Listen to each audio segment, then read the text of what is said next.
vale la pena o incluso es posible la felicidad apoyándose sobre el sufrimiento de uno de nosotros o de una parte de nosotros mismos.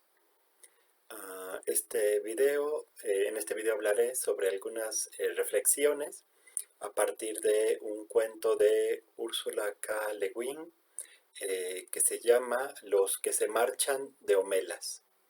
Hola, mi nombre es Carlos Conde, yo soy psicoanalista, ejerzo el psicoanálisis en Aguascalientes y a distancia, y en este canal trato sobre temas relacionados con la angustia, la libertad, el cuidado de sí, entre otros, todo un poco desde la perspectiva de disciplinas como el psicoanálisis, la filosofía, la literatura, la historia, etcétera.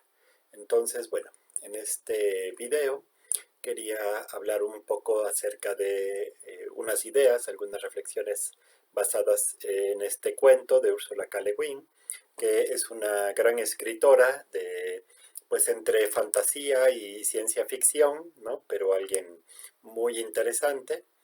Entonces, bueno, como siempre, hago aquí una alerta de spoilers. Aunque no me meteré mucho con el contenido del cuento, pues sí voy a tocar un poco algunos temas que tal vez ustedes prefieran esperar a leer primero el cuento y ya después venir a ver este video. La idea del cuento surge de una cita de Dostoyevsky, aunque la autora misma refiere que cuando gesta la historia en su mente, ella había olvidado esta reflexión de Dostoyevsky y más bien la había encontrado en un filósofo estadounidense, si no mal recuerdo, que se llama William James, y cita la autora el párrafo que ella había leído de William James.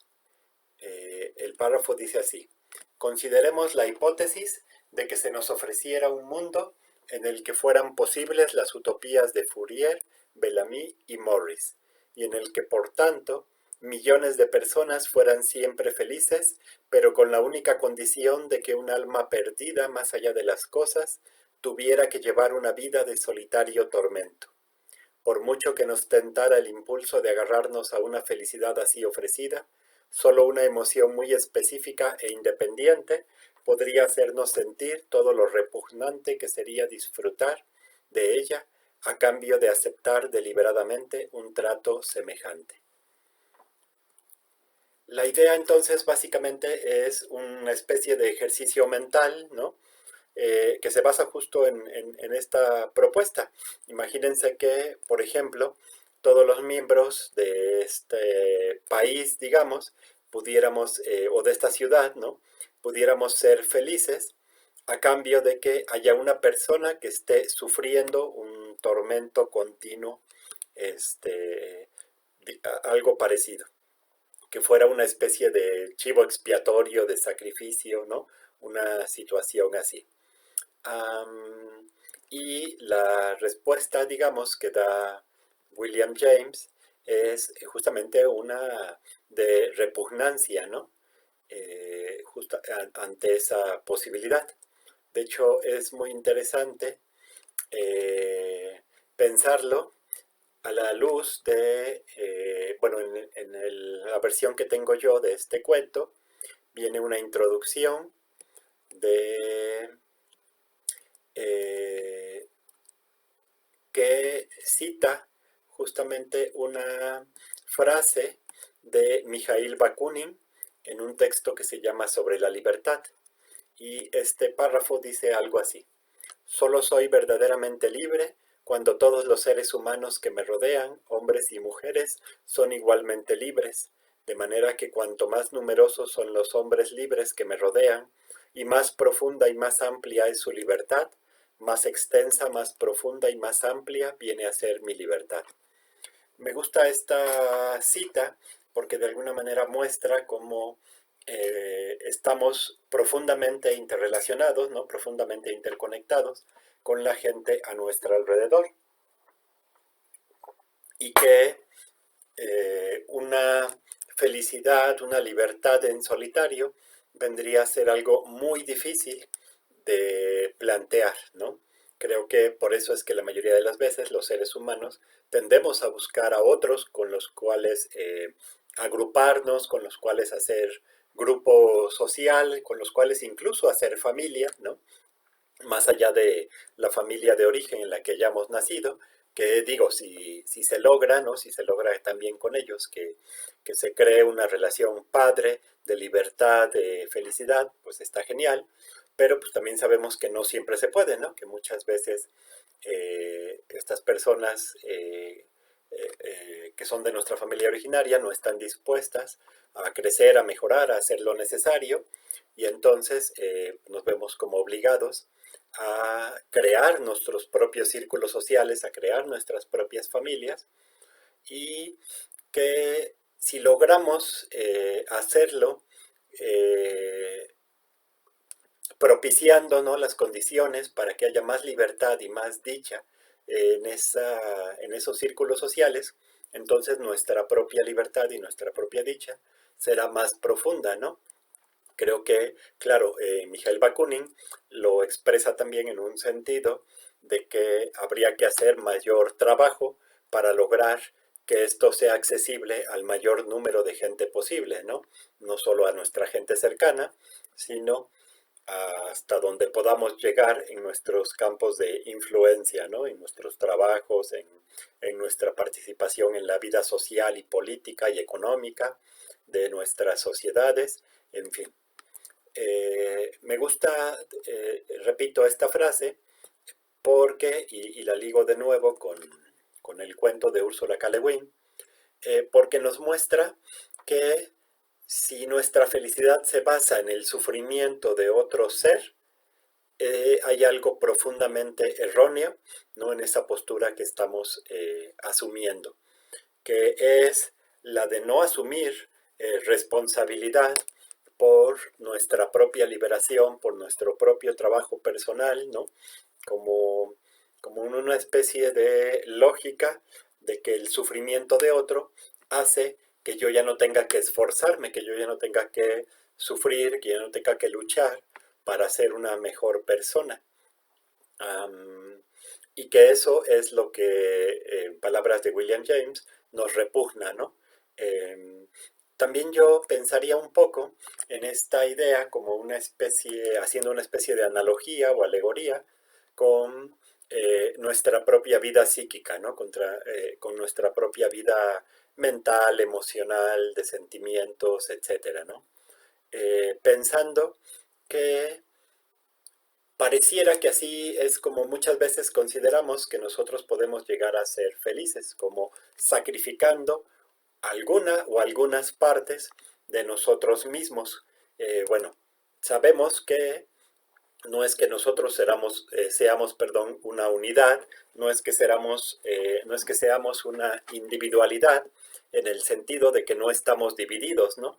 Eso es un mito que se ha creado acerca de lo que somos como personas, como sujetos.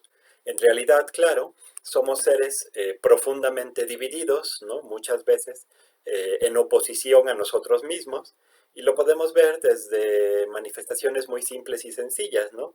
Una parte de nosotros desea una cosa y otra parte desea otra, o bien hacemos algo porque considerábamos que era lo mejor, pero luego nos sentimos culpables por ello, o incluso a veces nos sentimos culpables solo por pensarlo, por desearlo, en fin, que estamos atravesados o estamos compuestos, digamos, por muchísimos impulsos distintos, ¿no?, que nos jalan en direcciones muy diferentes, y que pareciera que la sociedad a nuestro alrededor, nuestros grupos sociales, ¿no?, nos dicen tienes que adaptarte y por lo tanto ciertas partes de ti tienes que reprimirlas, rechazarlas, negarlas, ¿no? Enterrarlas como en lo profundo, porque de otra manera serás rechazado de esta sociedad, de esta cultura. Digo, y no es que, obviamente, no es que eso esté siempre mal, porque efectivamente hay ciertas cosas a las que sí hay que ponerle límites, ¿no? Si uno tiene el impulso de dañar a otros, eso es algo a lo que hay que ponerle un límite. Pero creo que el problema estriba en que esta sociedad prescribe para ese límite una especie de represión, así la llamaría Sigmund Freud, el creador del psicoanálisis, ¿no? Una especie de sometimiento, ¿no? No es que se haga un trabajo con ese impulso, con ese deseo, para ver por qué surgió, de dónde viene, cómo se puede sanar la herida, ¿no? Porque muchas veces son heridas que traemos arrastrando las que nos llevan a tener deseos o impulsos violentos o dañinos, y entonces poder transformar ese deseo en otra cosa, ¿no? Por la vía de separar la energía de ese deseo, de esa herida que lo causó, de esa representación que se puso como meta y, digamos, reciclar esa energía para utilizarla para otra cosa. Entonces esta sociedad casi nunca o muy poco, bueno, ahora cada vez más creo también, pero muy poco propone hacer algo con esa parte de nosotros que está herida y que por lo tanto a veces tiene deseos violentos y dañinos hacia los demás. Lo que propone es que hay que prohibirla, ¿no? O sea, lo que propone es una represión tal cual. Como en nuestras sociedades tendemos a recluir en cárceles, en psiquiátricos, en el ostracismo, ¿no? En diferentes ámbitos, a aquellos que consideramos que hablan diferente, que nos molestan, que son diferentes a nosotros. Esto se ve, por ejemplo, muy claramente en el cuento de Ursula K. Le Guin, en la figura de este niño que tiene que estar sometido a estos tormentos para que todas las demás personas de Homelas, que es el nombre de esta ciudad ficticia, ¿no? Del cuento, para que todas las demás personas puedan ser felices. Por eso lo proponía yo como una especie de alegoría de nuestra vida psíquica, ¿no? Como una especie de alegoría de la forma en la que como sociedad, pero también como individuos, nos tratamos a nosotros mismos. Claro, la lógica es esta. Si yo decido, cual sea el nivel que se tome esa decisión, ¿no? Consciente, inconsciente, semiconsciente, como sea, si yo decido adaptarme del todo a esta sociedad por la vía de pelearme con mis propios impulsos, reprimirme a mí mismo, ¿no? Al menos algunos de mis impulsos, en vez de trabajarlos, sanarlos, hacer algo con ellos, entonces, claro, estoy ejerciendo eh, un tormento muy similar al que se describe en el cuento, ¿no? Estoy condenando a una parte de mí a ese sufrimiento, a ese tormento. Porque, claro, eso es en lo que se basa la sociedad y así como la sociedad está construida muchas veces sobre eso, sobre el sufrimiento de los excluidos para tratar de darle la mayor felicidad posible a los demás, asimismo lo reproducimos nosotros en nuestro interior porque esa es la forma en la que se nos educa, esa es la lógica, ¿no? La familia de origen que es como el intérprete de los deseos y las obligaciones sociales, nos lo traspasa de esa manera, la mayoría de las veces incluso sin darse cuenta, claro, pero así es como nos lo imponen. Entonces, bueno, creo que este cuentito, que es un poco duro, ¿no? Es un poco fuerte, de Ursula K. Le Guin, nos ayuda mucho a reflexionar en en esta situación que yo creo que hay que analizar muy, muy a profundidad, tanto en nosotros mismos como en la sociedad a la que pertenecemos, en los grupos sociales a los que pertenecemos. Muy bien, creo que con eso puedo terminar por hoy el video.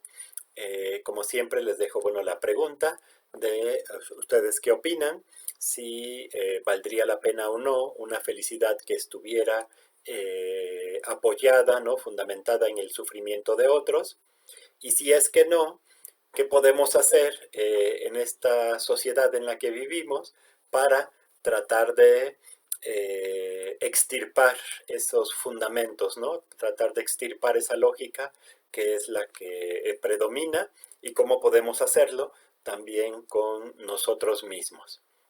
Y bueno, como siempre, también les dejo la invitación a que si les gustan estos videos, a que se suscriban al canal y activen la campanita para que les avisen cuando haya nuevos videos y que si consideran que estos videos son interesantes o pueden ser de ayuda para alguien más, que los compartan, que le den like, dejen comentarios, porque todo eso ayuda a que se difundan más. Les agradezco mucho y hasta el próximo video.